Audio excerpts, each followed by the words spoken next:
My name is Eryn Sparzo. I'm co-founder of Phoenix Rising Interventions and Court Advocacy Services, also owner of White Heron Counseling. I started college with a heart to become a therapist, with a passion about psychology and very altruistic, and wanted to be in the field. And then very shortly after entering college, I found out I was pregnant. And I switched my major, and I went through college, got my degree, got a job at Intel, was a systems engineer, and kind of lived an entire life in that theme.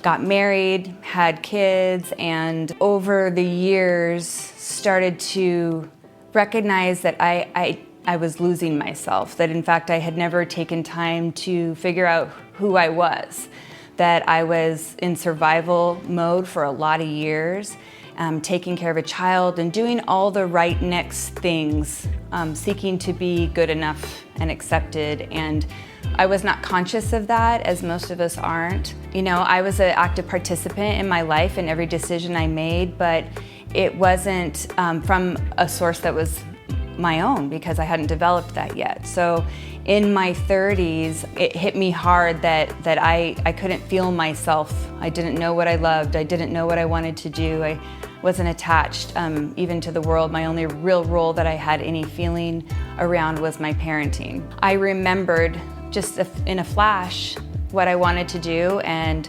decided to reinvent my entire life.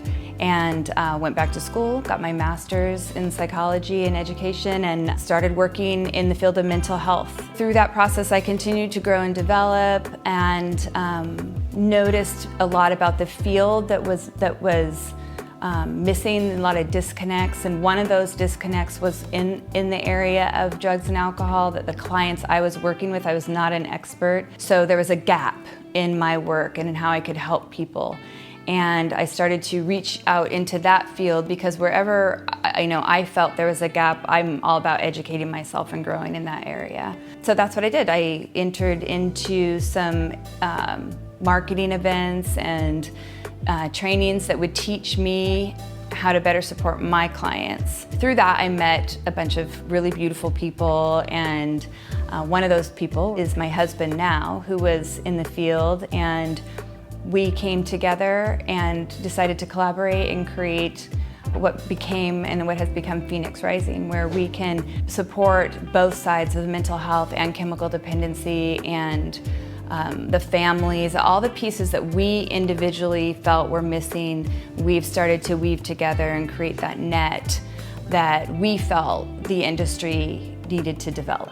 I think there's rebirth in everything. Right? Any living organism, there's rebirth in everything. So can everyone get better? I don't even know that I identify people as sick versus as in process, you know, which to me just feels like we're just continuing a flow of, you know, learning and feeling things about where we're at and what we're learning, and then we get to ride a wave of joy or, you know, new discovery that comes with that. It's part of our journey. It's how we grow. It's how disease is how we identify that we're not aligned. It's necessary almost, right?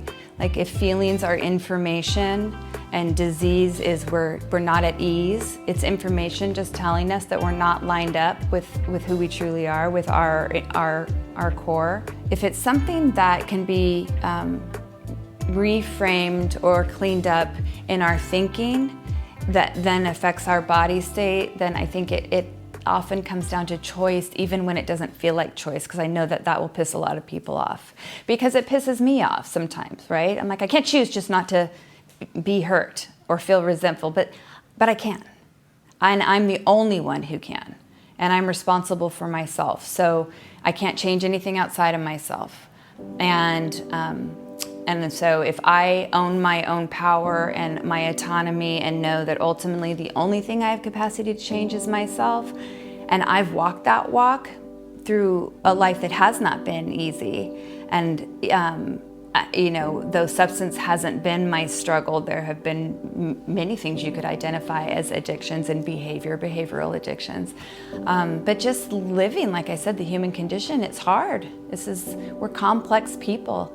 And so for me, I don't want to depend on somebody outside of myself to make me well. That is the victim stance, and if I'm a victim, then I don't have the power to change anything.